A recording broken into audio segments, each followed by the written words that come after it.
Assalamualaikum warahmatullahi wabarakatuh. Perkenalkan, nama saya Nur Imamah. Saya perwakilan dari SMA Ar-Raudhah Sebanih Banjaran Bangkalan.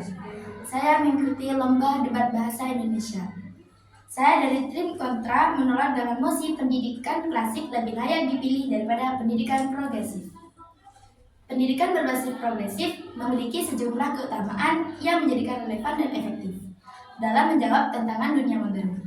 Pendekatan ini berfokus pada kebutuhan, minat, dan pengalaman peserta didik, serta menempatkan mereka sebagai pusat dari proses pembelajaran. Filosofi utama pendidikan progresif adalah bahwa pelajar bukan hanya menghafal informasi, tetapi membangun pemahaman melalui pengalaman langsung, pemecahan masalah, dan kolaboratif aktif. Pendidikan progresif berorientasi pada pengalaman belajar yang aktif, relevan, dan kontekstual. Siswa diposisikan sebagai subjek pembelajaran yang bebas mengeksplorasi, bertanya, dan menemukan fakta melalui aktivitas nyata. Guru berperan sebagai fasilitator yang membimbing siswa secara personal. Pendekatan ini lebih fleksibel dan adaptif terhadap perubahan zaman, serta menekankan keterampilan abad ke-21 seperti berpikir kreatif, kerja tim, dan berkreativitas.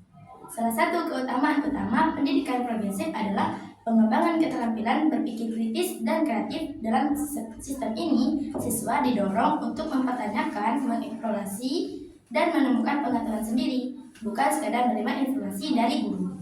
Hal ini membentuk individu yang mandiri dan berpikir dan mampu menyesuaikan diri dengan perubahan serta tantangan yang kompleks di masyarakat. Keutamaan lainnya terletak pada pembelajaran yang konseptual dan bermakna. Pendidikan progresif berusaha menghubungkan materi pembelajaran dengan kehidupan nyata siswa. Dengan cara ini, proses pembelajaran menjadi lebih relevan dan menarik. Siswa dapat melihat secara langsung bagaimana pengetahuan yang mereka pelajari dalam diterapkan dalam kehidupan sehari-hari. Selain itu, pendidikan progresif menekankan pentingnya kerjasama, empati, dan nilai-nilai sosial. Proses pembelajaran seringkali dilakukan secara kelompok, sehingga siswa belajar untuk menghargai perbedaan dan mendengarkan pendapat orang lain, dan bekerja sama secara tim. Nilai-nilai ini penting dalam membentuk generasi yang tidak hanya cerdas secara intelektual, tetapi juga memiliki kesadaran sosial dan mampu hidup harmonis dalam masyarakat yang beragam. Terakhir, pendidikan progresif memberikan ruang bagi pengembangan potensi individu secara holistik. Sistem ini tidak hanya fokus pada kemampuan akademik, tetapi juga pada aspek emosional, sosial, dan kreatif dari peserta didik.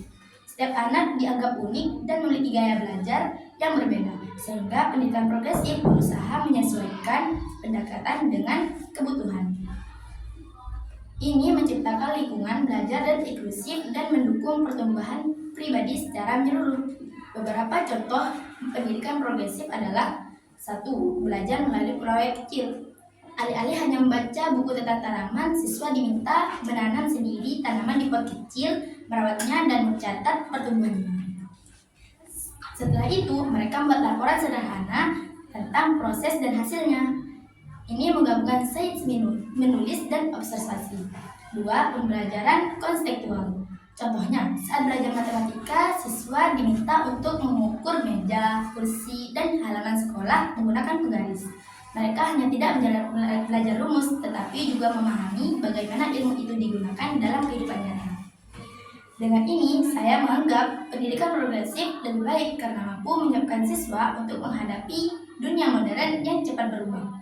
Dengan memberi mereka pengalaman belajar yang lebih aktif, relevan, dan menyenangkan. Terima kasih.